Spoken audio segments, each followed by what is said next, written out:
ديوار عبد الله شاب كردستاني يلعب كرة القدم في أحد فرق مدينة أربيل. ديوار نجح في خطف الأضواء إليه بفضل شبهه الكبير للنجم البرتغالي كريستيانو رونالدو الذي يحلم بلقائه. المزيد من التفاصيل في تقرير مراسلنا علي رياح من أربيل. نشأ في المانيو وأبدع في الريال وأثمر في اليوفي، وهو اليوم يطرح نتاجه في ملامح الشبه العجيب عند نقطة نائية في أقصى شمال العراق. كريستيانو رونالدو البرتغالي يجمعه أكثر من تماثل الشكل مع الشاب العراقي ديوار عبد الله، فهنالك الارتباط النفسي الذي بات محكما لأنه يجمع الصورة بالأصل. من المؤكد أنني كنت أشعر بالسعادة حين يحرز كريستيانو رونالدو الأهداف. عندما كان نجما لريال مدريد كنت أشجع النادي الإسباني، والآن أنا أتحول مع كريستيانو لكي أشجع يوفنتوس. يترك كريستيانو بنجوميته العابرة للمسافات طبعة كردية عراقية نسجتها قدرة الباري عند قمم الجبال في منطقة سوران التي يكتب لها ديوار شهرة من حيث لا تحتسب.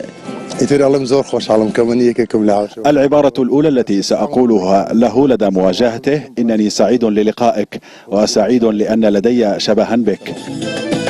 قبل 3 سنوات من عمر الزمن وخارج إطار الكرة وملاعبها يكتشف شباب منطقة سوران وجها للشبه بين ديوار ورونالدو. بعضهم يندفع بفعل ارتباطه التشجيعي بالنادي الملكي الإسباني، والأغلب الأعم يفرح لهذا الاكتشاف على سبيل الصدفة. كلام الناس هو أكثر ما جعلني أشعر بأنني أشبه كريستيانو رونالدو. كانوا يتحدثون عن تماثل وتشابه الملامح بمجرد رؤيتي. هذه اللحظة المفصلية تدفع ديوار إلى التماس كل سبيل ممكنة لملاحقة النسخة الأصلية على طريقته في ملاعب القرية.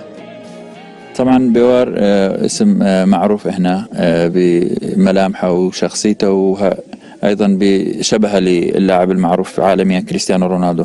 أكيد وجود شبه مثل لاعب كريستيانو أكيد ينطيك شخصية متميزة وينطيك مكانة بالمجتمع. حلمي الكبير الذي أسعى إلى تحقيقه هو لقاء كريستيانو رونالدو وجها لوجه. أمر مؤكد أنني أحاول أن أكون لاعبا مميزا، لكن لقاء كريستيانو هو الحلم. تركنا ابن القرية الكردية العراقية للحلم الجميل الذي يصحبه في حياته، حلم اجتماع الأصل بالشبيه، فلعل الأيام تتكفل بلقاء إنساني حتى لو جاء محكوما بطابعه الكروي.